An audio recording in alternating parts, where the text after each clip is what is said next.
বন্ধু তো সেই হয় বিপদে যে পাশে রয়। মেসি নেইমারের সম্পর্কটা যেন এমনই। 80% নিশ্চিত গোলটিও নিজে না করে বন্ধুকে দিয়ে করানো। আর এই বন্ধুত্ব দেখে হিংসে হয় যেখানে এমবাপ্পের মতো চরিত্র রয়। মেসি নেইমারের বন্ধুত্বটা অনেক পুরনো, সেই বার্সার থাকার সময় থেকে। কিন্তু তাদের এই বন্ধুত্বকে মেনে নিতে পারছে না কিলিয়ান এমবাপ্পে। তিনি থাকতে চান পিএসজিতে সবার উপরে।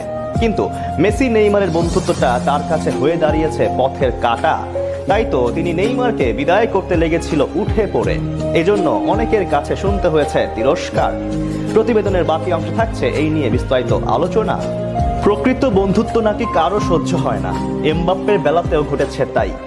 মেসি নেইমারের বন্ধুত্বটাকে কিছুতেই মেনে নিতে পারছে না কিলিয়ান এমবাপ্পে। একের পর এক ঘটাচ্ছে বিতর্কিত কাণ্ড, যার ফলে পিএসজি সুখের সংসারে ধরেছে ফাটল।